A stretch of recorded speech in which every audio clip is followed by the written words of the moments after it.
আজকে আমরা সমাধান করব এবিটি এর 9 নম্বর মডেল 75 নম্বর এসসি 75 পৃষ্ঠা। তো তার আগে আমি গত দিনে যেটা করেছিলাম এসসি 65, সেখানে একটা প্রশ্ন আমি একটু পড়তে ভুল করেছিলাম, সেটা আমাকে জানানো হয় কমেন্টের মাধ্যমে। আমি বলেছিলাম কমেন্টে জানাবে, তো একজন জানায়, সেটা আমি একটু ভুল করে ফেলেছিলাম, ওটা আমি একবার করে দিচ্ছি। আর দুটো এমসিকিউ করিয়ে দিতে বলা হয়েছে, 2 নম্বর আর 6 নম্বরটা ওই মডেলেরই। আমি বলেছিলাম যে এমসিকিউগুলো তোমাদের সমস্যা হবে আমাকে জানাবে, আমি অবশ্যই করে দেবো, তাই করে দিচ্ছি। তো সেটা হচ্ছে এই আমাদের সেকশন 2 এর গ্রুপ বি এর 2 নম্বর প্রশ্নটা। 2 নম্বর কি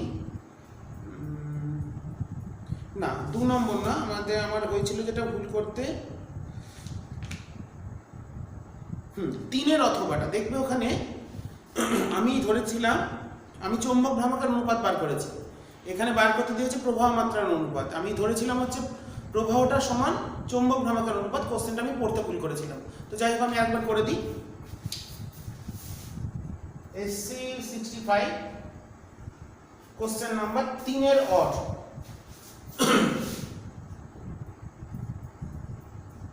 3-এর অডের যেটা প্রশ্ন ছিল, 3-এর অডের প্রশ্ন ছিল হচ্ছে দুটি বৃত্তাকার কুণ্ডলীর ব্যাসার্ধের অনুপাত দেওয়া ছিল, R1:R2 দেওয়া ছিল 1:2, আর এখানে বলা ছিল দুটি চৌম্বক ভ্রামক সমান। আমি ধরেছিলাম প্রবাহ মাত্রা সমান, প্রশ্নটা ভুল হয়ে গেছিল করতে, তাই আর একবার দেখিয়ে দিচ্ছি। আর দুটোর ভ্রামক সমান, দুটোর চৌম্বক ভ্রামক যদি সমান হয় তাহলে PM সমান IA, তাহলে I1 A1 সমান I2 A2, তাহলে I1 A মানে হচ্ছে পাই R1 স্কয়ার, I2 পাই R2 স্কয়ার। তাহলে প্রবাহ মাত্রার অনুপাত কত হচ্ছে? I1/I2 হচ্ছে R2/R1 হোল স্কয়ার। R1/R2 দিয়েছে 1:2, তাহলে উত্তর হবে 2/1 মানে 4:1। অর্থাৎ প্রবাহ মাত্রার অনুপাত হবে 4:1। তোমরা এটা একটু কারেকশন করে নেবে। আর এই মডেলের এমসিকিউ 2 আর 6,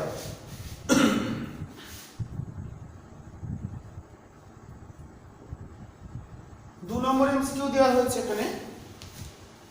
এ বস্তুর আধান -2 মাইক্রোকুলম আর বি বস্তুর আধান +6 মাইক্রোকুলম, নিচের মধ্যে কোনটি সঠিক? তো আমরা কি জানি, কুলম্বের সূত্র অনুসারে দুটো আধান পরস্পরকে যে আকর্ষণ বল বা বিকর্ষণ বল দ্বারা পরস্পরের দিকে আকর্ষণ বা বিকর্ষণ করে, সেই বল দুটোর মান সমান ও বিপরীতমুখী। আধান দুটোর মান যাই হোক না কেন, দুটোই হচ্ছে Q1 Q2/R²।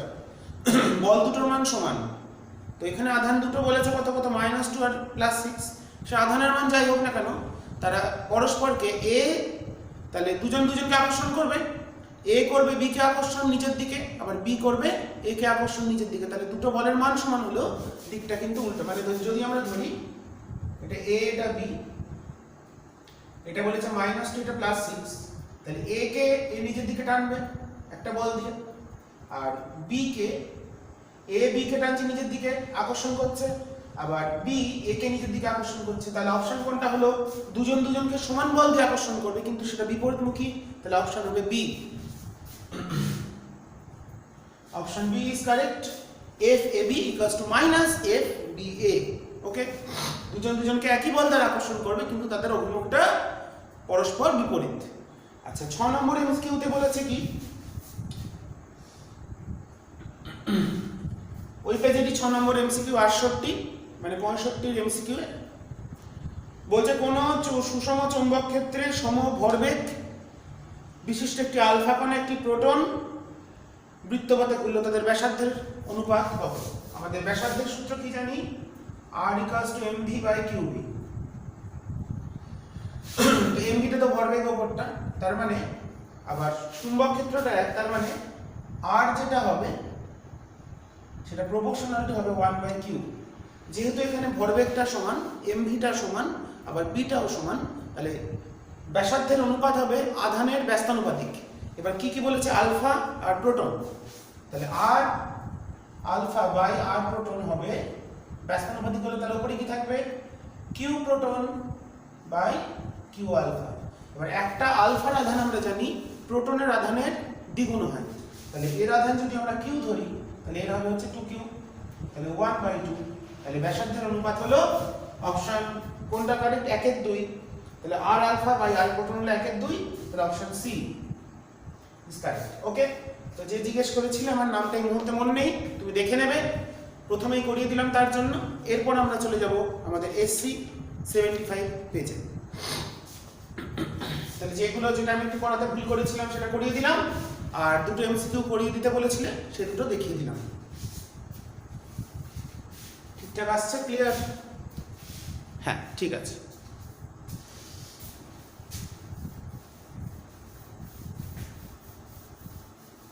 তো আমরা এবার শুরু করছি এসসি 75 75 নম্বর পৃষ্ঠা, এসসি 9 নম্বর মডেল, 1 নম্বর প্রশ্ন, group B, section 2, group B. 1 number প্রশ্ন, দুটি তড়িতাধান একটির মান অপরটির 20 গুণ বেশি, মানে একটা যদি কিউ হয় অন্যটা 20q 20q, এরা বায়ু মাধ্যমে পরস্পর থেকে 10 মিটার দূরত্ব রাখলে 250 মিলিগ্রাম ওয়েট বল প্রয়োগ করে, তাহলে প্রত্যেকটি আধানের মান কত? তাহলে একটা ধরলাম আধান কিউ, অন্যটা 20q, পরস্পর দূরত্ব কত বলে দিয়েছে? আর বলে দিয়েছে আমাদের 10 মিটার, 10 মিটার বলে দিয়েছে আর। তাহলে এখান থেকে আমরা ফোর্সটা বলে দিয়েছে কত বল কাজ করে, 250 মিলিগ্রাম ওয়েট। মিলিগ্রাম থেকে গ্রামে করলে কত হয়? 10⁻³ গ্রাম ওয়েট। গ্রাম ওয়েট থেকে আমরা কেজিতে গেলে 10⁻⁶ কেজি ওয়েট, তার মানে 250 × 10⁻⁶ × 9.8 নিউটন। তাহলে আমরা নিউটনে কনভার্ট করে নিলাম, মিলিগ্রাম থেকে গ্রাম, গ্রাম থেকে আমরা করলাম কিসে করে নিলাম, কেজিতে করে নিলাম। তাহলে ফোর্সটা পেয়ে গেছি। এবার এফ মানে কি জানি, 1/4πε0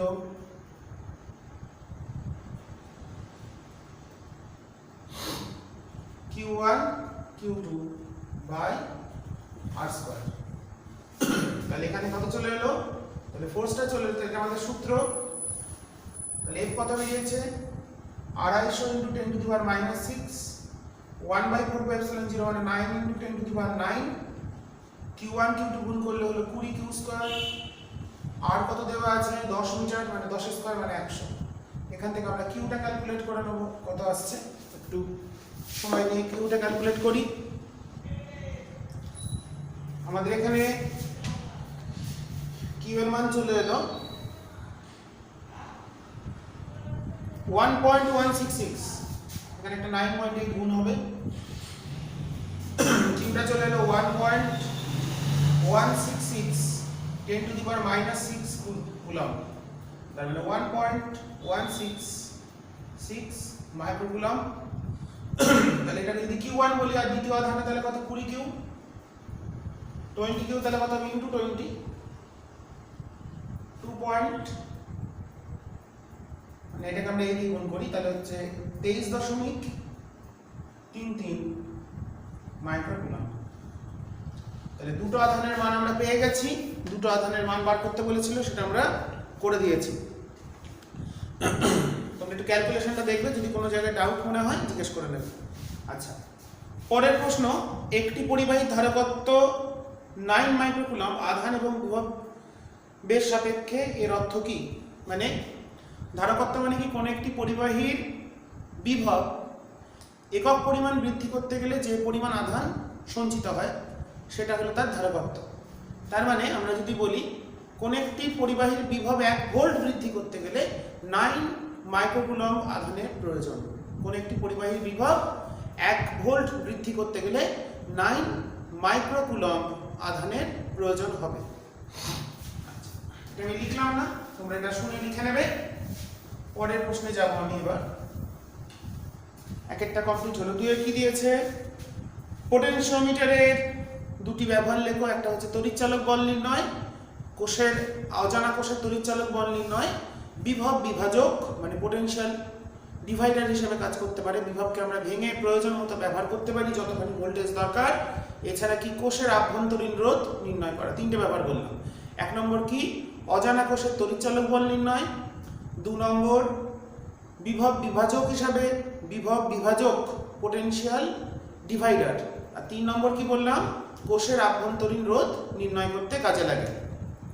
আচ্ছা, মিটার ব্রিজের প্রান্তিক ত্রুটির কারণ কি এটা আমি বলে দিয়েছি মনে হচ্ছে আগের দিন। কারণ প্রান্তিক ত্রুটির প্রধান কারণ হচ্ছে যখন আমরা কোনো মিটার ব্রিজের যে কার্যকর দৈর্ঘ্য বলি 100 সেন্টিমিটার তারের, কিন্তু প্রকৃত দৈর্ঘ্যটা তার থেকে তুলনায় একটু বেশি হয়, কারণ দু প্রান্তে কিছু পরিমাণ অতিরিক্ত রোধ যুক্ত হয়ে যায়।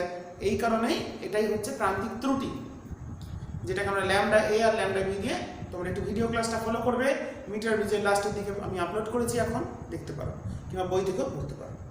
3 নম্বর প্রশ্ন, 3-এর দাগে দিয়েছে শূন্য আভ্যন্তরীণ রোধ বিশিষ্ট একটি ব্যাটারিকে 80 ওহম রোধের একটি গ্যালভানোমিটার এবং 20 ওহম রোধের সঙ্গে শ্রেণীতে যুক্ত করা হলে গ্যালভানোমিটারের ভেতর দিয়ে প্রবাহ চালানো হলো। আচ্ছা, কি বলেছে? এই গ্যালভানোমিটার আছে, তার সঙ্গে একটা 20 ওহম রোধ শ্রেণীতে, আর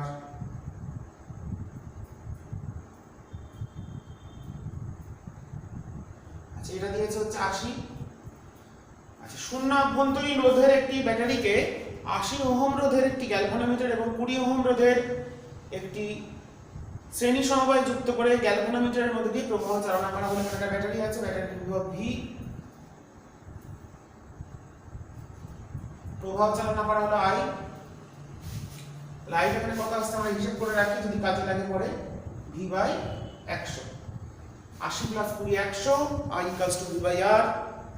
নেক্সট, এখন গ্যালভানোমিটারের সঙ্গে 1 ওহম শান্ট যুক্ত করলে, এবার যদি আমরা দ্বিতীয় ক্ষেত্রে আমরা শান্ট জুড়ে দিই, 1 ওহম মানে শান্ট জুড়ে দিই, সেক্ষেত্রে গ্যালভানোমিটারের প্রবাহ মাত্রা কমে পূর্বের কত অংশ হবে? দেখো তাহলে এখন এটা প্রথমে 1 ওহম মানে শান্ট যুক্ত করার পর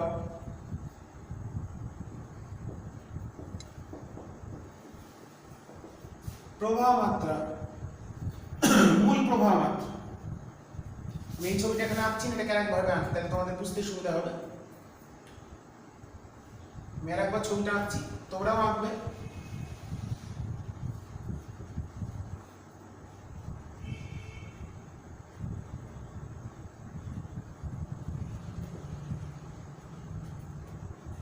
ঠিক আছে, স্পষ্ট আসছে? তাহলে 1 ওহম শান্ট যুক্ত করার পর মূল প্রবাহ মাত্রা দেখো, এখন ধরলাম এখানে হচ্ছে I1, তাহলে মূল প্রবাহ মাত্রা কত হবে? সেটা কিন্তু পুরো গ্যালভানোমিটার দিয়ে যাবে না, এখানে কিন্তু দুটো ভাগ হয়ে যাবে। গ্যালভানোমিটার ধরলাম I2 যাচ্ছে, তাহলে I1টা কত হবে আগে বার করি, V বাই, এরা প্যারালাল, তাহলে 80 বাই 81 প্লাস 20 কত আসছে? আমরা একটু নিশ্চয়ই একটু হিসেব করে নেবো, আমাদের হিসেব করতে হবে, সমস্যা বলেছে। এটা আছে হচ্ছে 80 বাই 81, কারণ এই দুজন প্যারালাল হলে তুল্য রোধটা বার করেছি, তার সঙ্গে 20 যোগ করে দিচ্ছি, এটা আসছে 81 বাই, এটা আসছে ভি বাই 1700 বাই 81, 1700 বাই 81 এখন আই। তাহলে সুতরাং অতএব গ্যালভানোমিটারের মধ্যে দিয়ে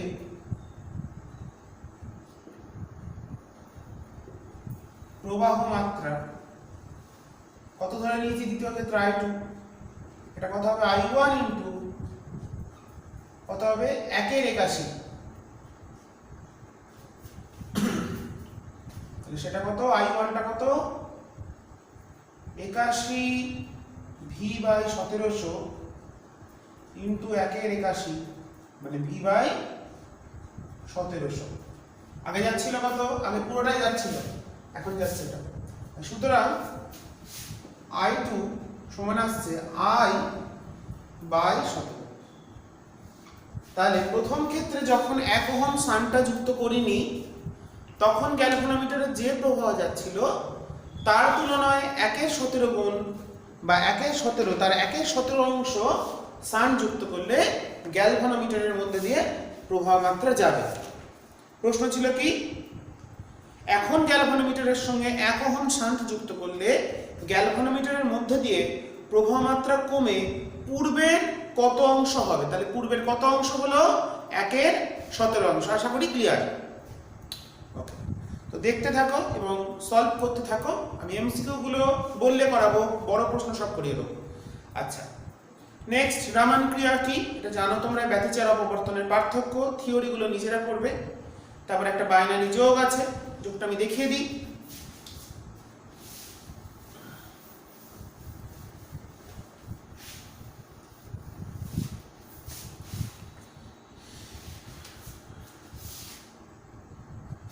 কত কত দিয়েছে 1 1 0 1 আর এটা দিয়েছে 1 1 1। আমরা কি জানি 1 1 হচ্ছে 1 0 আর 1 0 হচ্ছে 1। তাহলে 1 1 যোগ করলে 1 0 হাতে থাকলো 1। আচ্ছা 0 1 1 তার সঙ্গে 1 যোগ করলে 1 0 মানে হাতে থাকলো 1। 1 1 1 0 প্লাস 1 মানে 11 হাতে থাকলো 1, তাহলে 1 0। তাহলে উত্তরটা কত দাঁড়ালো 1 0 1 0 0। আবার দেখিয়ে দিই 1 1 যোগ করলে হলো 1 0 হাতে থাকলো 1, লিখলাম উপরে 1 0 মানে 1 হয়, 1 1 1 0 0 বসালাম, 1 হাতে থাকলো 1 1 হচ্ছে 1 0, 1 যোগ হয়ে গিয়ে হলো 1 1 1 বসালাম 1 থাকলো 1 1 হলো 1 0। ওকে, তাহলে এটাই উত্তর। নেক্সট চলে যাব গ্রুপ সি।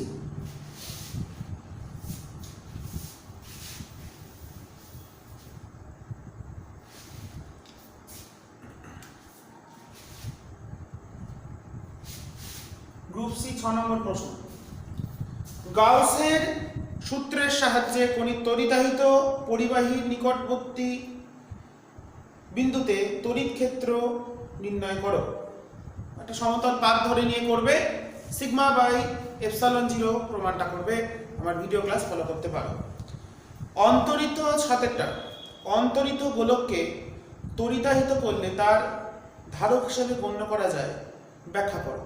অন্তরিত গোলক, যদি কোনো অন্তরিত মানে হচ্ছে অন্তরিত গোলককে তড়িতাহিত করলে, অন্তরিত মানে হচ্ছে ইনসুলেটেড, তড়িতাহিত করছি মানে সেটাকে কিছু পরিমাণ আধান আহিত করছি। তাহলে সে ইনসুলেটেড হলে বা অন্তরক পদার্থ দ্বারা আবৃত হলে তাহলে সে আধানটা তার ভিতর থেকে যেতে পারবে। এটা গাণিতিকভাবে দেখানোর জায়গা থেকে আমরা লজিক্যালি বলবো। 3 নম্বরের প্রশ্নটা হয় না, 2 নম্বরের প্রশ্নের মতন দিয়েছে, ঠিক আছে। আচ্ছা, থিওরি প্রশ্নগুলো আমি দেখছি না। ভ্যান্ডিগ্রাম যন্ত্রে গোলক এবং বেলকে যথাসম্ভব মসৃণ রাখা হয় কেন, মানে এনার্জি লস যাতে না হয়। ভ্যান্ডিগ্রাম যন্ত্রকে যে ধাতব প্রকোষ্ঠে রাখা হয় তাকে ভূসংলগ্ন করা হয় কেন। ভূসংলগ্ন করা হলে কি হবে, কারণ সেটা সেক্ষেত্রে ধারক হিসেবে গোলকগুলো ধারকের মতো আচরণ করবে। আচ্ছা, নেক্সট 8 নম্বর প্রশ্নে চলে যাব। 8এরটা বলেছে দুটি ভিন্ন পরিবাহী এ আর বি এর প্রস্থচ্ছেদের অতিক্রম করলে কিউ এ কিউ বি দুটো আধান বলে দিয়েছে, কোনটি পরিবর্তনশীল। কিউ এটা বলেছে দুটো পরিবাহী, প্রথমটা কিউ এ বলেছে, কিউ স্মল এ, কিউ স্মল এ বলে দিয়েছে 2t square, sorry 2t square plus 3t plus 8। তাহলে এই ক্ষেত্রে আই কত হচ্ছে, আই এটা কত হচ্ছে dq dt, dq a dt। এটা তাহলে কত আসছে 4t প্লাস 3, এটা ফাংশন অফ টাইম। টাইম সময়ের অপেক্ষক, কিউ বিটা কত বলে দিয়েছে 5t + 9, তাহলে এর ক্ষেত্রে আই বিটা কত হবে dq b dt, তাহলে এটা হচ্ছে 5, not a function of time that is constant. কারণ এখানে বলেছে কোনটা পরিবর্তন, কোন পরিবাহীর তড়িৎ প্রবাহ পরিবর্তনশীল। প্রথমটা সময়ের উপর নির্ভর করে, যেহেতু আই এটা এর মান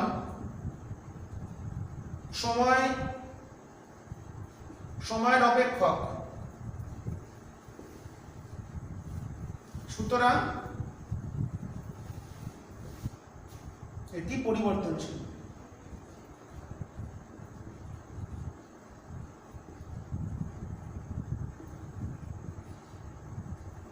ঠিক আছে, যেহেতু প্রথম ক্ষেত্রে প্রবাহ মাত্রাটা কার অপেক্ষক, সময়ের অপেক্ষক, তাই এটিকে আমরা পরিবর্তনশীল বলতে পারি। তাহলে আমরা বুঝতে পারলাম কোন পরিবাহীটি, কোন প্রবাহটা হচ্ছে সময়ের সাথে পরিবর্তন হয়। তাহলে আমাদের এই পেজের প্রশ্নগুলো কমপ্লিট হলো। আর এখানে দুটো প্রশ্ন তোমরা একটু দেখে নেবে।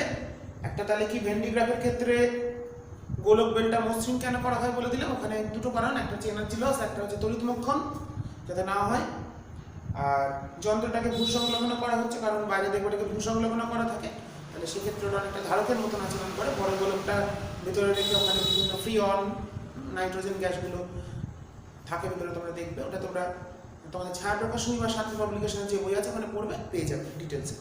খুব ছোটোর মধ্যেই লেখা আছে। আমি আর লেখার জায়গায় গেলাম, আমাদের শেষ করতে হবে সময়ের মধ্যে। এবার যাব আমরা 8 অথবা রোধের উষ্ণতা গুণাঙ্ক কাকে বলে বলে দিয়েছি। একটি পরিবাহী কোন কোন শর্তে ওহমের সূত্র প্রযোজ্য হয় না। 1 নম্বর পয়েন্ট আমরা বলতে পারি অহমীয় পরিবাহী, যাদের ক্ষেত্রে ভিআই প্রপোর্শনাল নয়, মানে ভিআই সমানুপাতিকভাবে বিভব পার্থক্যের সাথে প্রবাহ মাত্রা সমানুপাতে পরিবর্তন হয় না, যেগুলোর ক্ষেত্রে, যে সকল ক্ষেত্রে রোধের উষ্ণতা গুণাঙ্ক, যে সকল পরিবাহীর ক্ষেত্রে রোধের উষ্ণতা গুণাঙ্ক ঋণাত্মক হয়, সেগুলোর ক্ষেত্রে সেটা একটা শর্ত বলতে পারি। মানে যাদের ক্ষেত্রে উষ্ণতা বাড়লে রোধ কমে যায়, তাদের ক্ষেত্রে ওহমের সূত্র প্রযোজ্য হবে না। আচ্ছা, গ্যালভানোমিটারের সুবিধি হতে গেলে কি কি গুণ থাকা প্রয়োজন। গ্যালভানোমিটারের সুবিধিটা তো আমরা আগের দিন পড়েছি, গ্যালভানোমিটারের সুবিধিটা।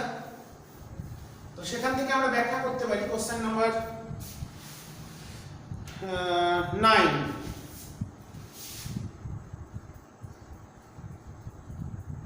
গ্যালভানোমিটার এর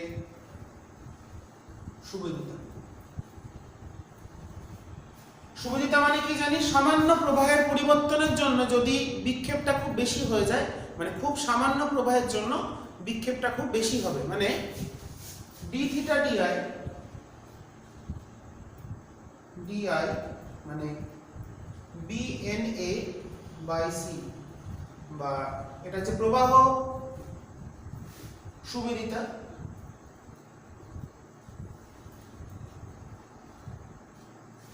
আর d থিটা dv মানে bNA/cr বিভব সুবিধিতা।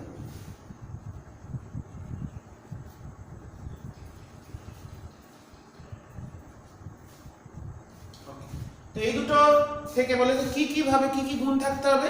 সুবিধিতা যদি সুবিধি হতে হয়, সুবিধি মানে কি, প্রধান গুণটা কি, প্রধান গুণ হচ্ছে প্রবাহের বা বিভবের ক্ষুদ্র পরিবর্তনের জন্য, প্রবাহ বা বিভবের ক্ষুদ্র পরিবর্তনের জন্য বিক্ষেপটা অনেক বেশি হবে। মানে rate of change of theta with respect to I or V must be very greater. ওকে, এটাকে খুব বড় হতে হবে, মানে খুব সামান্য বিভব প্রবাহের পরিবর্তন হলে বা প্রবাহের পরিবর্তন হলে বিক্ষেপটা অনেক দ্রুত হবে। তাহলেই বুঝবো এটা খুব সেন্সিটিভ যন্ত্র, মানে প্রবাহ সামান্য পরিবর্তন করলাম। তাহলে সেটা হতে গেলে গুণাবলী কি কি থাকতে পারে। 1 নম্বর কি, তার পাক সংখ্যাটা বেশি হতে হবে, কুণ্ডলীর পাক সংখ্যা বেশি হতে হবে, তার এরিয়াটাকে বেশি হতে হবে। ওকে, যেগুলো গ্যালভানোমিটারের কি কি, গ্যালভানোমিটার যে কুণ্ডলী তার পাক সংখ্যা বেশি হতে হবে, ক্ষেত্রফল বেশি হতে হবে, মোচক ধ্রুবক মানে সিটাকে, টরশনাল কনস্ট্যান্টটাকে কম হতে হবে, এই হচ্ছে আমাদের, বা রেজিস্ট্যান্সটাকেও কম হতে হবে। তাহলে এইগুলোই হচ্ছে গুণ। একটা হচ্ছে এন মানে পাক সংখ্যা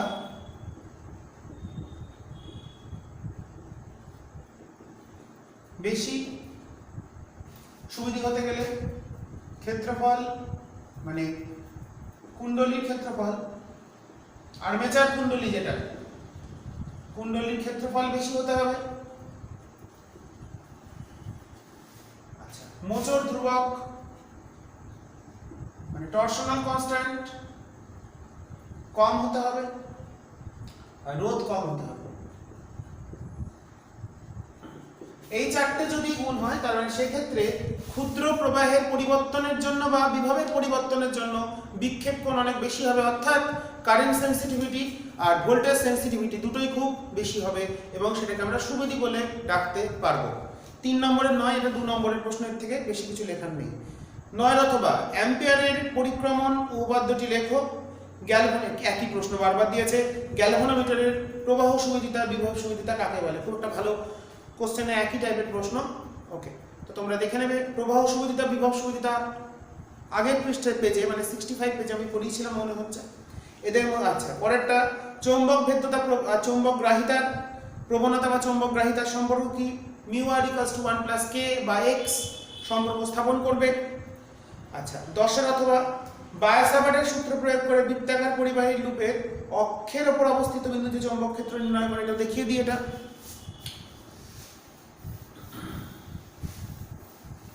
বায়োসাভার্টের সূত্র প্রয়োগ করে অক্ষস্থিত বিন্দুতে চৌম্বক ক্ষেত্র নির্ণয়,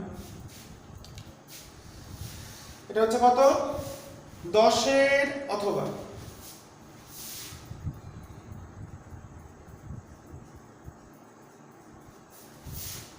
এই হলো বৃত্তাকার কুণ্ডলী, এখানে একটা আই কারেন্ট যাচ্ছে, ব্যাসার্ধ এ, এর থেকে x দূরত্বে কোন একটা বিন্দু P এখানে বার করতে হবে।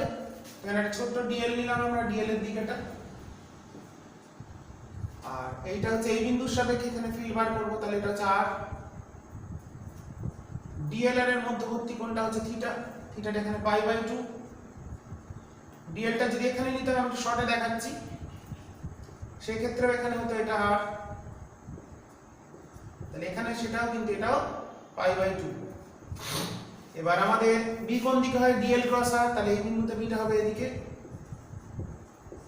আর এটার জন্য এদিকে হবে এই ডিরেকশনে। আমাদের এই বিন্দুতে ক্যালকুলেট করতে হবে, এটা একটা বিন্দু পি, আরবিটারি, এটা যদি আমরা আলফা বলি তাহলে এই কোণটাও আলফা হবে, এটাও আলফা হবে।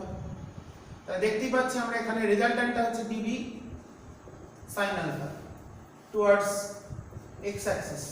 ওয়াই কম্পোনেন্ট গুলো কেটে যাচ্ছে আর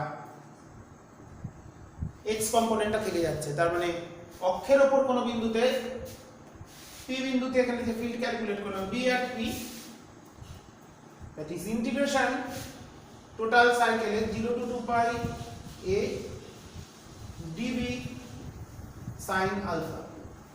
তাহলে আমাদের db এর ভ্যালু কত হয়? Mu 0/4 pi i dl sin থিটাটা কত? π/2 by r square. r square মানে কত হচ্ছে? r স্কয়ারই লিখলাম, আর sin আলফার ভ্যালুটা কত আসছে? sin আলফা মানে হচ্ছে a/r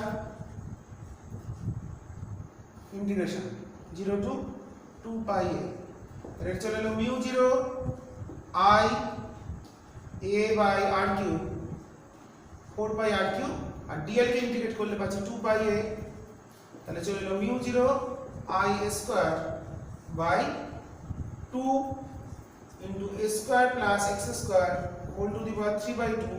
আর যদি n খানা পাক সংখ্যা ধরে নিই তাহলে একটা n লিখে দেবো, আর ডিরেকশনটা কোন দিকে? অতএব bp vector from mu 0 i a square n পাকের ক্ষেত্রে একটা n গুণ by 2 into a square plus x square whole to the power 3/2 towards i cap positive x Axis. এইভাবে তোমরা দেখিয়ে দেবে, ছবিটা আমি কিভাবে আসছে দেখিয়ে দিলাম। ওকে, নেক্সট আমরা পরের প্রশ্নে চলে যাব। যদি কোনো প্রশ্ন সমস্যা হয় বলবে, আমি কমেন্টে জানিয়ে দেবো কিংবা পরের ভিডিওতে। আচ্ছা, ন্যান্ড গেট থেকে নট গেট সার্বজনীন গেট বলা হয় কেন? ন্যান্ড এবং নট গেটকে, কারণ এই গেটগুলো ব্যবহার করে আমরা যে কোনো প্রাথমিক গেট এবং অন্যান্য লজিক গেট তৈরি করতে পারি, সেই জন্য এগুলোকে সার্বজনীন গেট বলে। তোমরা দেখিয়েও দেবে ন্যান্ড থেকে অর, ন্যান্ড থেকে নট, ন্যান্ড থেকে অ্যান্ড বা যে কোনো নট থেকে অ্যান্ড কি করে হচ্ছে দেখিয়ে দেবে। আচ্ছা, ডিজিটাল বর্তনীর ক্ষেত্রে কটি দশা থাকে? দুটো দশা থাকে, একটা হচ্ছে উচ্চ একটা নিম্ন, একটা হচ্ছে 1 একটা 0। উচ্চ আর নিম্ন এরকম আমরা আঁকি। ধরো ইনপুট দিচ্ছি, ধরো এরকম দিলাম, এরকম দেখানো হলো,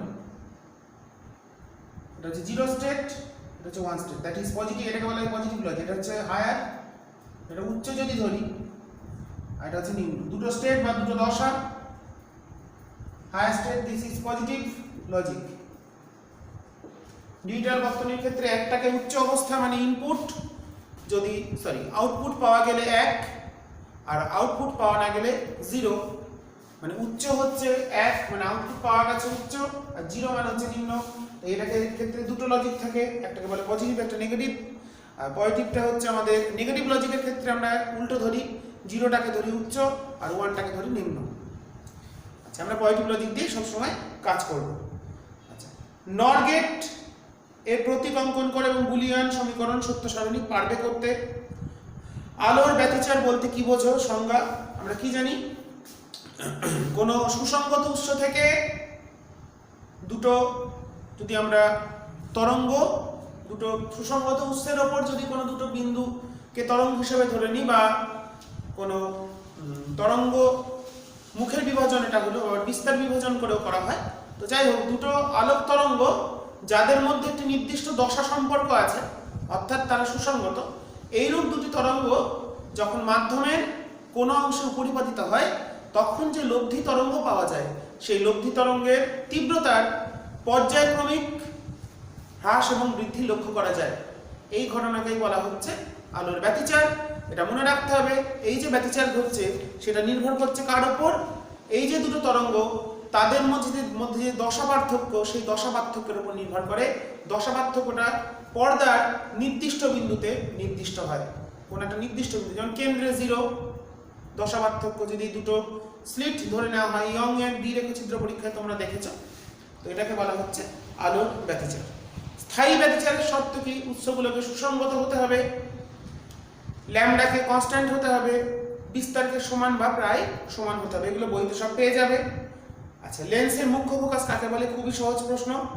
কোন অবস্থায় একটি লেন্সের প্রথম এবং দ্বিতীয় মুখ্য ফোকাসের দৈর্ঘ্য সমান হয়? কোন অবস্থায় কোন লেন্সের প্রথম এবং দ্বিতীয় মুখ্য ফোকাসের দৈর্ঘ্য সমান হয়? কখন হয়? যদি ওটা উভয়তল লেন্স হয় বা দুটো তলের বক্রতা ব্যাসার্ধ সমান হয়, সেক্ষেত্রে সমান হবে। দুটো তলের বক্রতা ব্যাসার্ধ R1 এবং R2 যদি সমান হয়, তবেই দুটোর F ইকুয়াল হয়। আচ্ছা, নেক্সট 14 নম্বর, এটা আগের দিনও ছিল, আমি বলেছি তোমরা আমার ভিডিও ক্লাস দেবে। I সমান লেন্সের দুটি ভিন্ন অবস্থানের জন্য দুটো সদ্বিম্ব পাওয়া গেছে, যাদের প্রতিবিম্বের উচ্চতা আকার বলেছে I1 I2, আর বস্তুর আকার যদি I হয়, তাহলে I সমান প্রমাণ করতে হবে √I1 I2। আশা করি পারবে, দেখে নেবে। আচ্ছা, এরপর চলে আসি গ্রুপ ডি। নিউমেরিক্যাল প্রবলেম কম, থিওরি প্রবলেম বেশি এই পেজে, তোমরা নিজেরাই পারবে করতে। তাও আমি একটু ওভারঅল আলোচনা করে দিচ্ছি। গ্রুপ ডি এবার চলে আসি।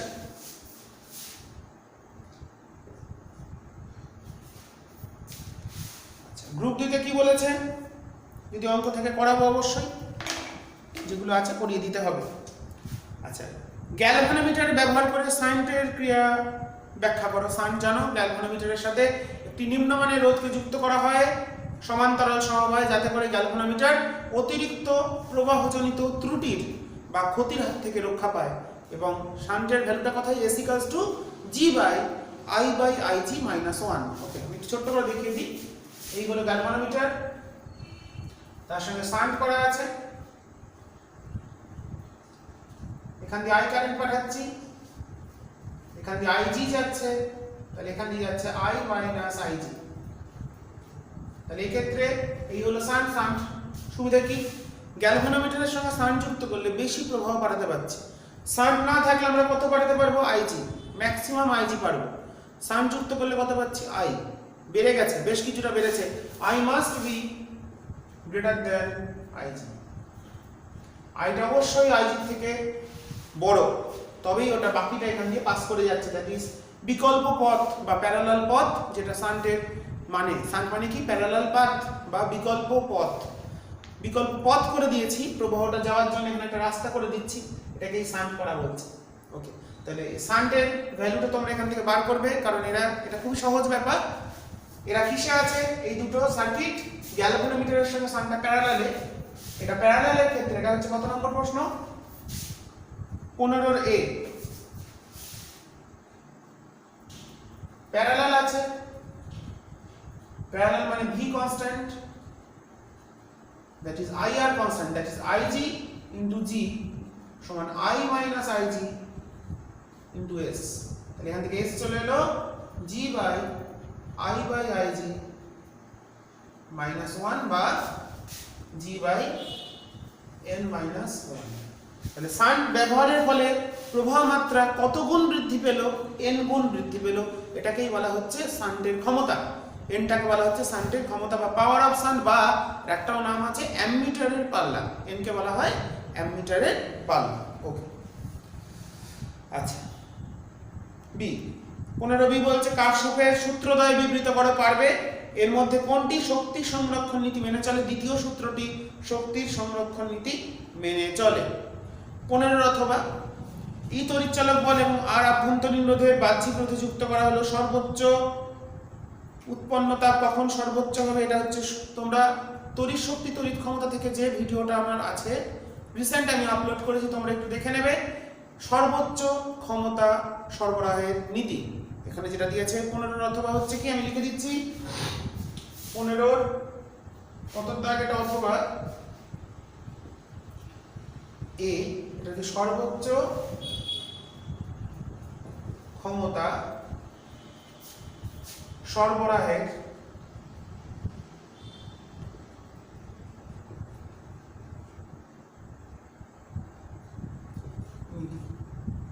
এটা প্রমাণ করিয়ে দেওয়া আছে, তোমরা একটু দেখে নেবে, খুব সহজ প্রমাণ।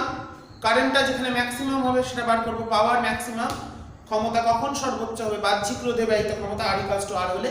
আচ্ছা আমরা চলে যাব, এবার একটা অঙ্ক দিয়েছে, অঙ্কটা একটু আমরা করব।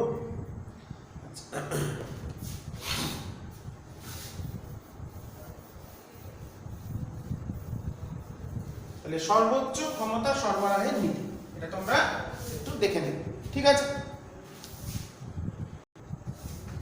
এরপর আমরা দেখব কোনটা বললাম, অঙ্কটা আছে এখানে একটা, অথবা বি 15 অথবা বি 15 অথবা বি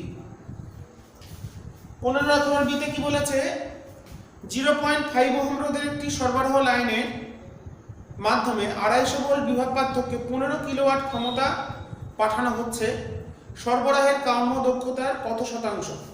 আচ্ছা, তো রোধ বলে দিয়েছে 0.5 ওহম, ভোল্টেজ বলে দিয়েছে 250 ভোল্ট, তাহলে এই ক্ষেত্রে পাওয়ারটা কত, মানে যে তারের ভিতর দিয়ে পাঠাচ্ছি তার কোথাও সেখানে কতটা ক্ষমতা অপচয় হচ্ছে, তাহলে মোট কতটা সেটা আমরা পেয়ে যাচ্ছি হচ্ছে P = V²/R, তাহলে 250 স্কয়ার বাই 0.5,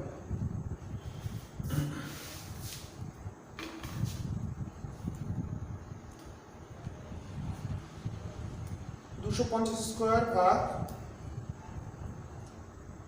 12,550,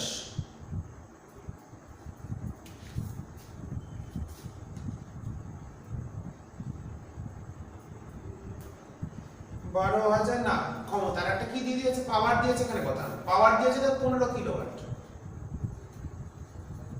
ওকে, ও আচ্ছা, কারেন্ট আমরা আগে বার করি, কারেন্ট আমরা এখনো বার করিনি। কারেন্ট হচ্ছে I কত, P/V, তাহলে কারেন্ট হচ্ছে P/V, তাহলে হচ্ছে 15,000 বাই হচ্ছে 250, 15,000 ভাগ 250, 60 অ্যাম্পিয়ার এই কারেন্টটা যাচ্ছে।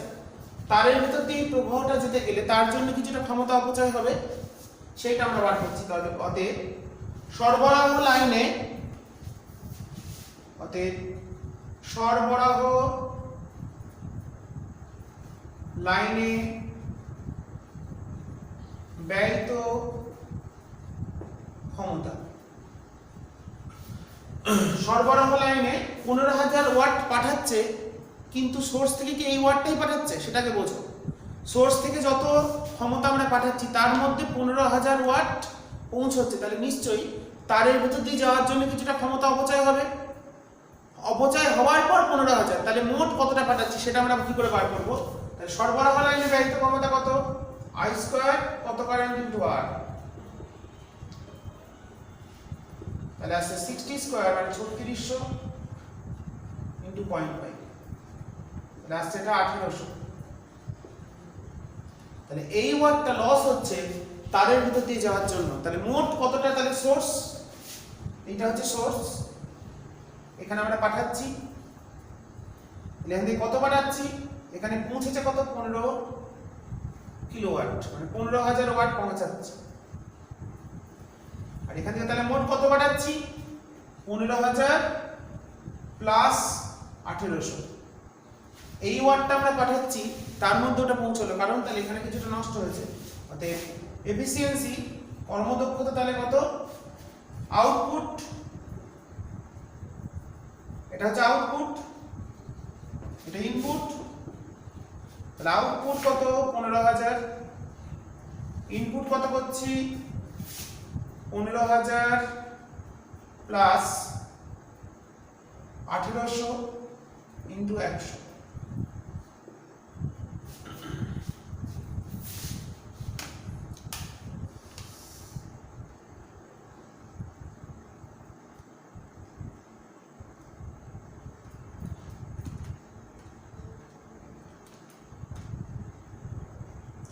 (89.3%)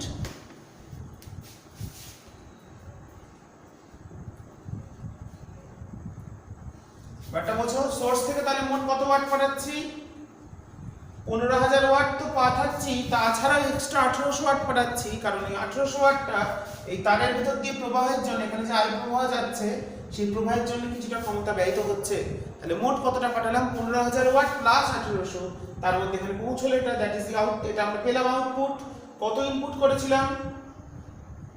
16,800 ওয়াট। তাহলে এই হচ্ছে এফিসিয়েন্সি। ওকে, তাহলে এই হচ্ছে আমাদের অঙ্কটা আমরা কমপ্লিট করলাম।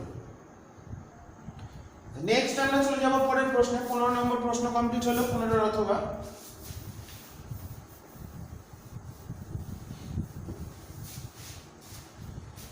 এরপর চলে যাব আমরা 16। দেখাও যে পাতলা প্রিজমের চ্যুতি কোণ আপতন কোণের উপর নির্ভর করে না। 16 এ তোমরা প্রমাণ করবে ডেল্টা সমান মিউ মাইনাস 1 ইনটু এ। এটা কি করে প্রমাণ করে? পাতলা প্রিজমের ক্ষেত্রে, পাতলা প্রিজম মানে কি? যার ক্ষেত্রে এটা less than equals to 10 degree. এবার এটা প্রমাণ করে, এবার ডেল্টা আমরা জানি কি? I1 প্লাস I2 মাইনাস এটা জানি। আবার আরেকটা জিনিস জানি, মিউ সমান সাইন অফ I1, এখানে যা আপতন কোণ,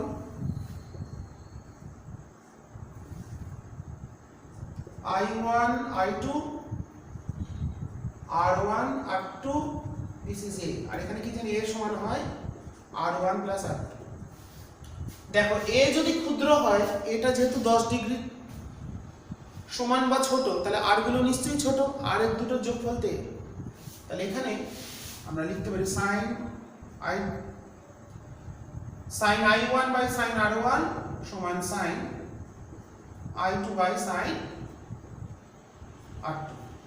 যেহেতু R1 R2 যদি ছোট হয়, সিমিলারলি I1 I2 ও ছোট হবে, কারণ মিউটা কনস্ট্যান্ট। R1 R2 ছোট কেন? যেহেতু A less than equals to 10 degree, অতএব R1 ও R2 উভয়ে অতি ক্ষুদ্র। তাহলে I1 I2 যদি ক্ষুদ্র, R1 R2 যদি ক্ষুদ্র হয়, তাহলে R1 R2 I1 I2 সকলেই, এটা আমাদের প্রমাণ করতে হবে, ক্ষুদ্র। তাহলে তাই যদি হয়, অতএব থিটা ক্ষুদ্র হলে সাইন থিটা সমান থিটা, থিটা ছোট হলে সাইন থিটা থিটা। তাহলে এখান থেকে আমরা পেয়ে যাচ্ছি, অতএব মিউ সমান পাচ্ছি সাইন I, এটা সমান পাচ্ছি I1 বাই R1, এটা পাচ্ছি I2 বাই R2, তাহলে I1 পেয়ে গেলাম মিউ R1, I2 পেয়ে গেলাম মিউ R2। তাহলে এখান থেকে আমরা যদি বসিয়ে দিই ডেল্টার সম্পর্কে, তাহলে ডেল্টা পেয়ে গেলাম মিউ, এখানে যদি বসিয়ে দিই দুটো যোগ করলে কমন আসছে কত, ব্র্যাকেটে R1 plus R2 minus A, এবার এখানে R1 প্লাস R2 মানে A, তাহলে মিউ A মাইনাস A, তাহলে মিউ মাইনাস 1 ইন্টু A। এখানে দেখো কোনো I1 নেই, এটা not a function of I1। তাহলে এই যে ডেল্টাটা পেলাম, পাতলা প্রিজমের চ্যুতিকোণের যে রাশিমালাটা আমরা পেলাম, সেখানে দেখো মিউ মাইনাস 1 ইন্টু A সেটা I1 এর অপেক্ষক নয়, অর্থাৎ সেটাই প্রশ্নে বলেছে দেখাও যে পাতলা প্রিজমের ক্ষেত্রে আপতন কোণ চ্যুতিকোণের মান আপতন কোণের উপর নির্ভর করে না। অবশ্যই করে না, কারণ এখানে এমনি ডেল্টার ফর্মুলায় আপতন কোণ I1 থাকলেও পাতলা প্রিজমের যে চ্যুতিকোণের রাশিমালা আমরা বার করলাম মিউ মাইনাস 1 ইন্টু A, সেই রাশিমালাতে কিন্তু কোথাও I1 নেই, তার মানে এটা I1 বা আপতন কোণের উপর নির্ভর করে না।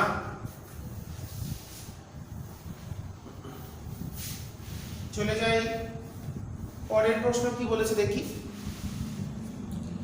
একটি প্রিজমের প্রতিসারক √2 এবং ন্যূনতম চ্যুতিকোণ 30 ডিগ্রি হলে প্রতিসারক কোণের মান কত?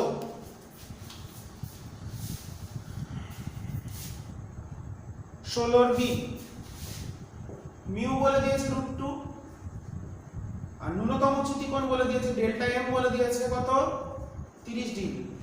তাহলে এখান থেকে আমাদের ক্যালকুলেট করতে হবে প্রতিসারক কোণ এ বার করতে হবে। তো মিউ কি জানি, আমরা মিউ জানি sin delta m plus A by 2 by sin a by 2। Okay, তাহলে এখান থেকে আমাদের এটা বার করতে হবে, ডেল্টা দেওয়া আছে। তাহলে এটাকে আমরা যদি এটাকে দুটো ভাবে করা যায়, একটা একবারেই সহজভাবে একটা করা যায়, আমি সেটাও দেখাচ্ছি। প্রসেস 1, তাহলে বসিয়ে দিলাম মিউ হলো √2 sin ডেল্টা এম দিয়েছে হচ্ছে 30 plus a by 2 by sin a by 2। তোমরা এটাকে উপরটাকে ভেঙে দিতে পারো, তাহলে sin 15 cos a by 2 plus cos 15 sin a by 2 by sin a by 2। এরকম করলে তাহলে এখান থেকে দেখো যদি বিচ্ছেদ করে দাও, বিচ্ছেদ করে দিলে আমাদের এটা চলে আসছে sin 15 cot a by 2 plus cos 15 degree সমান √2। তাহলে এখান থেকে নিশ্চয়ই cot a বাই 2 তাহলে কত চলে আসছে, cot a বাই 2 আসছে √2 মাইনাস cos 15 বাই sin 15। এটা আমরা ক্যালকুলেটরে বসিয়ে একবার হিসাব করলেই উত্তর আমাদের চলে আসবে √2 মাইনাস cos 15 বাই sin 15 √3, এটা আসছে √3। তার মানে a বাই 2 টা হচ্ছে 30 ডিগ্রি, তাহলে a হচ্ছে 60 ডিগ্রি, তাই তো নাকি? cot a বাই 2 মানে হচ্ছে tan a বাই 2 মানে 1/√3 মানে 30 60, এটা একটা পারতে হবে। আর একটা ভাবা যায়, দেখো এটা একটা তো অভেদ, তাহলে আমরা এটাকে √2 দিয়েছি, √2টাকে লিখছি কিভাবে লিখছি দেখো, 2/√2 মিউ এর মানটাকে লিখলাম 2/√2, তাহলে এটাকে আমি লিখতে পারি কি 1/√2 বাই হাফ সমান, এটা সেকেন্ড প্রসেস দেখাচ্ছে, সব ক্ষেত্রে হবে না, যেগুলোকে আমরা লিখতে পারি delta m plus a by 2 by sine a by 2 লিখতেই পারি, কোনো সমস্যা নেই। √2টাকে আমি কি লিখলাম 1/√2 বাই হাফ লিখতেই পারি। তাহলে কম্পেয়ার যদি করি দু সাইড হতে sin a বাই 2 সমান হাফ, a বাই 2 হলো 30, তাহলে a চলে এলো 60। দেখো কত ছোটতে হয়ে গেল। তো এইভাবে এই প্রসেসটা যেটা মনে রাখবে, দুটোতে হয় √3 তে হয় আর √2 তে, দুটোতে ভালো হয়। হ্যাঁ লেখা যাবে দুটোতে, দুটো সাইনের রেশিও, মানে এখান থেকে আমরা যদি ডেল্টা এমও বার করতে দিত তাও বার করে দিতে পারতাম, যদি ডেল্টা এম দেওয়া না থাকতো তাও আমরা এখান থেকে বার করে দিতে পারতাম, শুধুমাত্র মিউ এর ভ্যালু থেকে ডেল্টা এমও বার করা যেত, এও বার করা যেত। তার থেকে এই প্রসেসটা বেশি সায়েন্টিফিক, এটাও ভালো। এটা একটা অভেদ, অঙ্কের অভেদের নিয়মকে কাজে লাগিয়ে আমি করলাম সেকেন্ড প্রসেস। সেখান থেকেও দুটোতেই আমি উত্তরটা 60 ডিগ্রি বার করে দেখিয়েছি। ওকে, 16 বি হলো অথবা দিয়েছে হাইগেনের নীতি থেকে প্রতিসরণের সূত্রের প্রমাণ, অপবর্তন কোণ কাকে বলে, ব্রুস্টারের সূত্র লেখো। তিনটেই সহজ প্রশ্ন, না পারার কিছু নেই। আচ্ছা, অর্ধপরিবাহী কেলাস তৈরিতে জার্মেনিয়াম বেশি ব্যবহার করা হয় কেন? কারণ এর রিভার্স স্যাচুরেশন কারেন্ট বা বিপরীত সম্পৃক্ত প্রবাহের নিম্নমানের হয়। আচ্ছা, পিএন ডায়োডের ভিআই লেখচিত্র অঙ্কন করো। কোন ধরনের বায়াসিং এর ক্ষেত্রে অর্ধপরিবাহী ডায়োডের উচ্চ রোধ সৃষ্টি হয়? জানো তোমরা, বিপরীত বায়াসের ক্ষেত্রে উচ্চ রোধ সৃষ্টি হয়। ট্রানজিস্টরকে কিভাবে সুইচ হিসেবে ব্যবহার করবে? পারবে করতে, না পারার জেনার ডায়োড কি? ভোল্টেজ নিয়ন্ত্রক। সবগুলোই গুরুত্বপূর্ণ। তো আমাদের মোটামুটি ভাবে শেষ হলো। যদি কোনো প্রশ্ন ডাউট থাকে কমেন্টে জানাবে। আমি একটু এমসিকিউ গুলো আলোচনা করে দিই, টাইম যেহেতু আছে।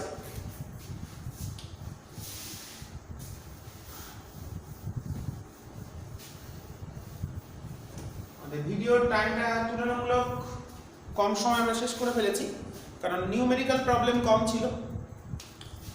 এমসিকিউ 1 নম্বর কি বলেছে? দুটি আধানের পারস্পরিক দূরত্ব বৃদ্ধি করলে তাদের স্থিতিশক্তির কি হবে? বৃদ্ধি পাবে, হ্রাস পাবে, বৃদ্ধি হ্রাস উভয় পেতে পারে এবং একই থাকবে। দেখো, স্থিতিশক্তি যে রাশিমালা আমরা জানি, পোটেনশিয়াল এনার্জি হচ্ছে Q1 Q2 বাই R। স্থিতিশক্তির মান বলেনি। দেখো, যদি একটা দুটোই প্লাস আধান হয়, দুটো প্লাস হয়, তাহলে সেক্ষেত্রে স্থিতিশক্তিটা পজিটিভ। আর যদি একটা প্লাস হয় একটা মাইনাস হয়, তাহলে স্থিতিশক্তিটা নেগেটিভ। নেগেটিভের ক্ষেত্রে যদি আমরা ভাবি, নেগেটিভ যদি হয় তাহলে আর বাড়লে নেগেটিভ দিকে মানটা বাড়বে, নেগেটিভের দিকে মানটা কমবে। অ্যাকচুয়ালি ধরো প্রথমে ছিল ধরো -1, আর এর মানে 1 হলে এটা ছিল -1, যখন 2 করলাম হলো -1/2, তাহলে মাইনাসের দিকে কমছে। ওকে, আবার যদি একটাকে প্লাস একটাকে মাইনাস, একটাকে দুটোকেই প্লাস, মানে স্থিতিশক্তির মানটাকে যদি প্লাস ভাবি, তাহলে সেটা প্রথমে যা ছিল, যদি প্রথমে 1 থাকে তাহলে হবে হাফ।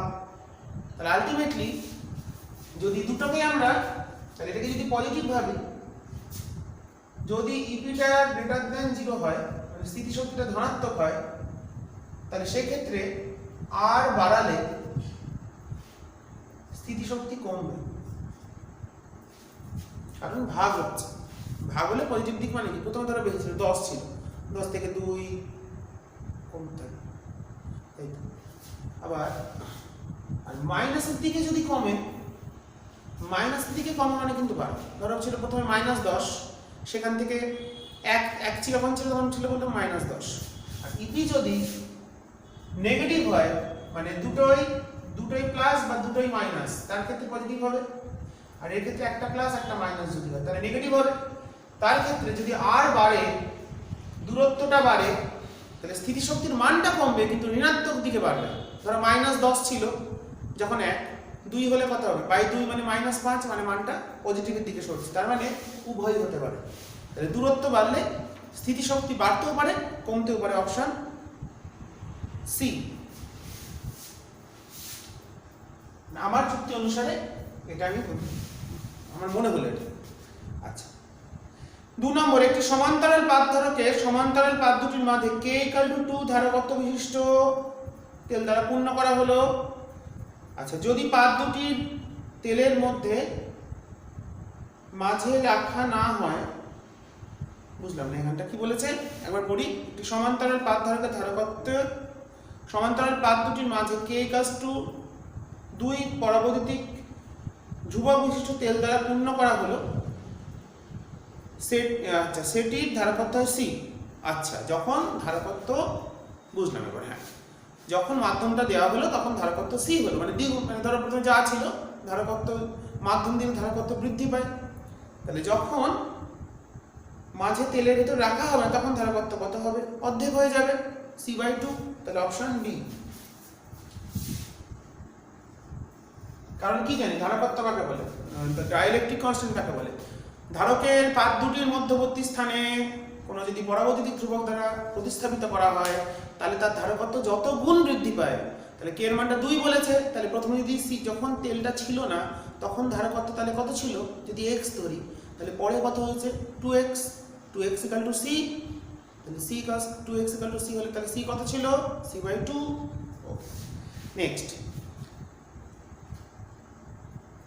3 একটি পরিবাহী পৃষ্ঠে তলমাত্রিক ঘনত্ব সিগমা, কাছাকাছি বিন্দু তড়িৎ ক্ষেত্র সিগমা/ε0। 3 হচ্ছে এ। একটি তারের রোধ 5 ওহম, দৈর্ঘ্য 20% বাড়ালে রোধ কত হবে? 5 হ্যাঁ 4 দৈর্ঘ্য যদি আমরা 20% টেনে, দৈর্ঘ্য যদি 20% বাড়াই, তাহলে টেনে বাড়াচ্ছি হিসাব মতন, আমরা যদি টেনে বাড়াই তাহলে সেই ক্ষেত্রে রোধটা কত হবে? তাহলে R + 2ρL/A। তাহলে এলটা কত হচ্ছে? এলটা হচ্ছে কত? 6.5L, তাই তো? 120/100 মানে 6.5। 20% বাড়াচ্ছে মানে কত হচ্ছে? 100 যদি থাকে তাহলে সেটা 120 মানে 6.5 অংশ। তাহলে ক্ষেত্রফলটা যদি a থাকে প্রথমে, তাহলে এটা কত হবে? 5/6। দৈর্ঘ্য যত গুণ হবে ক্ষেত্রফল তত ভাগ হবে, স্বাভাবিক ব্যাপার, টানছি। তার মানে নতুন রোধ হবে। তাহলে n দৈর্ঘ্য, তাহলে n গুণ করলে r' কত হয়? n²r। আমরা শিখেছি একটা তারকে টেনে যদি n গুণ করি, 20% বাড়াচ্ছি মানে কত গুণ করছি? 6.5 গুণ করছি। তাহলে নতুন রোধটা কত হবে? n² মানে 6.5² গুণ আগের রোধ কত ছিল? 5 ওহম। তাহলে 1.2² মানে 1.44 × 5 মানে 7.2 ওহম। Option B. 5 MCQ। অনুপ্রবাহের বেগ কোনটির উপর নির্ভর করে না? VD = কি সূত্র? VD = I/N। দেখো কি নেই? দৈর্ঘ্য নেই, পরিবাহীর দৈর্ঘ্য, দৈর্ঘ্যের উপর নির্ভর করে না। এ 6টা কি বলেছে? দুটি দণ্ডচুম্বকের, আচ্ছা, দুটি ছোট দণ্ডচুম্বকের কেন্দ্র থেকে d দূরত্বে অক্ষীয় এবং বিষুব অবস্থানে চুম্বক ক্ষেত্র অনুপাত। দণ্ডচুম্বক তার কেন্দ্র থেকে d, এটা d আর এটাও d, তাহলে এখানে কত হয়? 2pm/d3। এখানে pm/d3। চুম্বক ক্ষেত্র অক্ষতে কত হয়? 2 দ্বিগুণ হয়। তাহলে কোনটা বলেছে? অক্ষ ইস্টু বিষুব, তাহলে 2:1 মানে অপশন সি।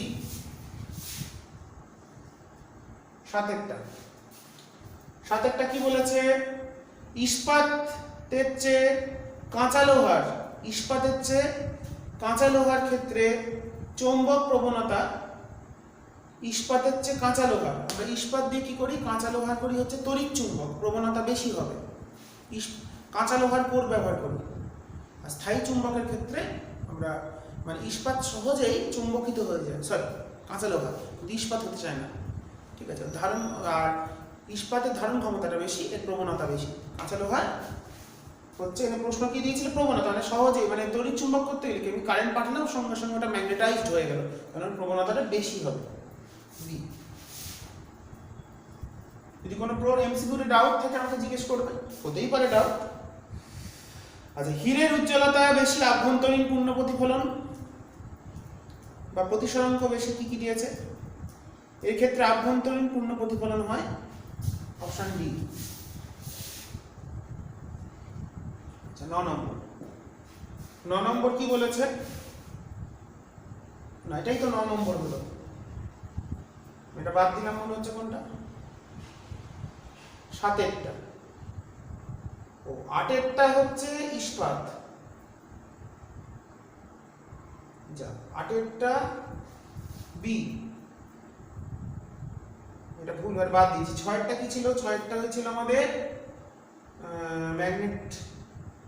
হ্যাঁ, এটা বাদ দিয়েছি। 8এরটা হচ্ছে এইটা হবে বি। দাঁড়াও, ঠিক করে 9এরটা ডি হবে। 8এরটা এখনো হয়নি, তাই তো? 8এরটা 8এর বি, ঠিকই আছে। 8এর বি, 7এর বি নেই, 7টা হয়নি। 7এর বি হবে। 8এর বি হলো, হ্যাঁ, ইস্পাতের থেকে কাঁচা লোহার প্রবণতা বেশি। 8এর বি হলো। 7এরটা আমি একটু বাদ দিয়েছিলাম। আচ্ছা, কোন চুম্বকের চুম্বকত্বের কারণ, কোন চুম্বকত্বের কারণ কি বলেছে? চুম্বকের পৃথিবীর কেন্দ্রে বিরাট চুম্বক আছে, মহাকর্ষ ক্ষেত্র, ইলেকট্রনের ঘূর্ণন, কসমিক ইলেকট্রনের ঘূর্ণন, সি।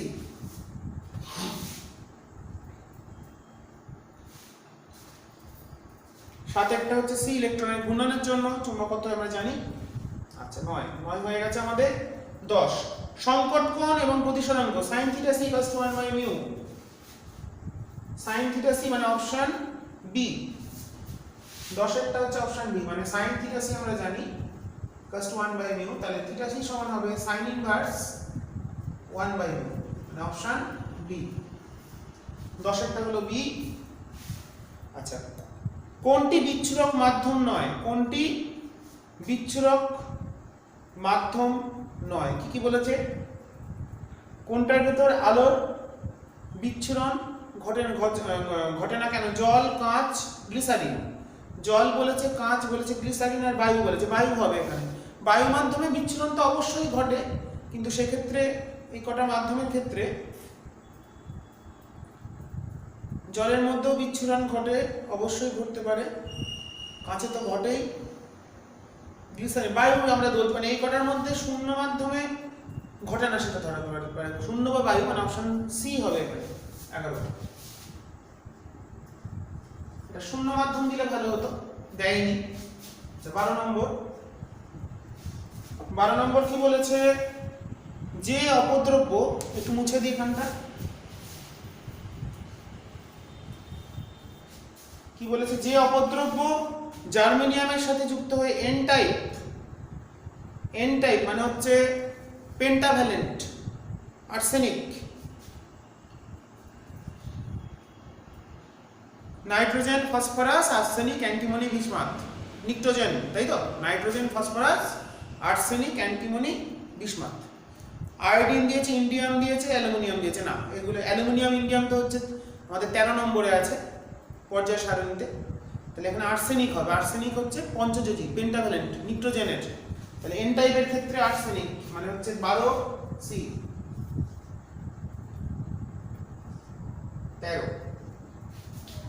13তে কি দিয়েছে? কি পি টাইপ অর্ধপরিবাহী মুখ্য তড়িৎবাহক হচ্ছে হোল, মানে অপশন এ। 14তে কি দিয়েছে? 14ই দিয়েছে, এটা কি গেট? এরকমটা দিয়েছে, এটা অ্যান্ড গেট দিয়েছে। এ গেল, বি এখানে অ্যান্ড, মুখে দিয়েছে একটা নট মানে ন্যান্ড দিয়েছে। তো এটা হবে হচ্ছে আউটপুট কি পাবো? এ বি, মানে এটা হচ্ছে ন্যান্ড গেট। টোটালটাকে একটা ন্যান্ড গেট বলতে পারি, ন্যান্ড, অপশন ডি। 15 নম্বর এমসিকিউ। যা, 14টাই তো এমসিকিউ থাকে, 15টা কেন থাকবে? আচ্ছা, এসিকিউ গুলো একটু দেখি। নট গেটের সর্বাধিক আউটপুট সংখ্যা, এসিকিউ।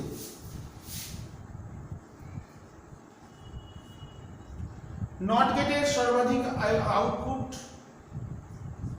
নট গেটের সর্বাধিক ইনপুট সংখ্যা কটা? একটা। নট গেটে একটা ইনপুট থাকে, একটি। আচ্ছা, অথবা কোন গেটের নাম ইনভার্টার? নট গেট, অথবাটাও নট।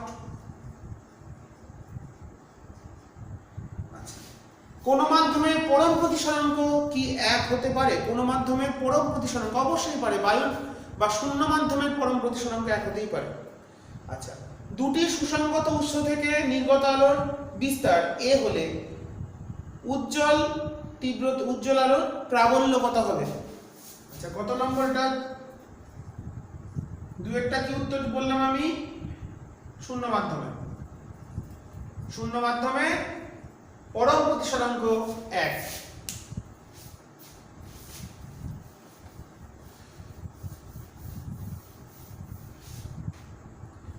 দুইয়ের অথবা কি আছে? দুটি মাধ্যমের বিস্তার বলেছে, তাহলে সর্বোচ্চ তীব্রতা I সমান কি a1 plus a2 whole square, তাহলে হবে 4a স্কয়ার। এটা কে দরকার? কনস্ট্যান্ট দরকার, না লিখলেও হবে, কেটা 1। ওকে। আচ্ছা, টেস্ট চৌম্বক ভ্রামকের এসআই একক কি? কত নম্বর এটা? 3। পিএম এর একক অ্যাম্পিয়ার মিটার স্কয়ার। চৌম্বক ভ্রামকের এসআই একক হচ্ছে অ্যাম্পিয়ার মিটার স্কয়ার। অথবা চৌম্বক প্রবণতার একক কি? চৌম্বক প্রবণতা মানে কি? কে, একক বিহীন, কারণ μ1 = 1 + k, তাহলে কে এটা তো একের সঙ্গে যোগ করছি, মানে এটাকে নিশ্চয়ই একক বিহীন হতে হবে। তাহলে একের সঙ্গে আমরা যোগ করব, এক তো সংখ্যার সঙ্গে তো সংখ্যাই যোগ হয়, তাহলে একক বিহীন কেটা। প্রবণতা হচ্ছে এটা হচ্ছে অরটা হচ্ছে একক বিহীন। ওকে, 4 নম্বর ফাইনাল কোশ্চেন, লাস্ট। C1 একটি ধারকের V বিভব আহিত করে C2 অনাহিতর সঙ্গে যুক্ত করা হলো, অন্তিম বিভব কত হবে? সাধারণ বিভবের সূত্র কি? C1 V1 + C2 V2 / C1 + C2। আচ্ছা, C1 কে V তে গেছে, তাহলে হচ্ছে C1 V, আর দ্বিতীয়টা অনাহিত মানে 0 / C1 + C2। তাহলে উত্তর কত হলো? C1 V। তাহলে উত্তর চলে এলো C1 V / C1 + C2। তাহলে এই হলো আমাদের লাস্ট প্রশ্ন। তাহলে যুক্ত করলে অন্তিম বিভব কত হবে? C1 V / C1 + C2। এই হচ্ছে আমাদের সমগ্র ব্যবস্থা। একটু নামিয়ে দিই, তোমাদের দেখতে সুবিধা হবে। এমসিকিউ এবং এসসিকিউ আজকে আমি এই পেজটা কমপ্লিট করে দিলাম। তোমাদের যদি কোনো প্রশ্ন থাকে SC 75 নম্বর পেজে অবশ্যই আমাকে বলবে, আমি নিশ্চয়ই করে দেবো। যদি কোনো প্রশ্ন আটকে গিয়ে থাকে, এর মধ্যে কয়েকটা প্রশ্ন আমি করিয়ে দিলাম না, তোমরা একটু খুঁজবে, বইতে করে নেওয়ার চেষ্টা করবে। থিওরি পার্ট লিখিয়ে দেওয়া সম্ভব নয়, তোমরা বইতে খুঁজে না পেলে আমাকে জানাবে, আমি পরের দিন আলোচনা করে দেবো পরের পেজে। তো আমরা নেক্সট কোন পেজ করব? আমরা পরের দিন যাবো 84। আমরা একটা লাইন টেস্ট করে শেষ করে ফেলেছি, 1 2 মোট আমাদের 9টা হলো। দেখতে তোমরা কিন্তু এগিয়ে চলো, যতটা পারি আমি করিয়ে দেবো। এখন পরীক্ষা কবে হবে বোঝা যাচ্ছে না, তো যাই হোক তোমরা করতে থাকো এবং প্র্যাকটিসটা কিন্তু ভালো করে করবে। এমসিকিউ গুলো ভালো করে বুঝে নেবে। কোনো এমসিকিউ বুঝতে অসুবিধা হলে আমাকে জানাবে, আমি অবশ্যই যে কোনো পেজের এমসিকিউ বুঝিয়ে দেবো। আজকে আলোচনা এখানেই শেষ করে দিলাম।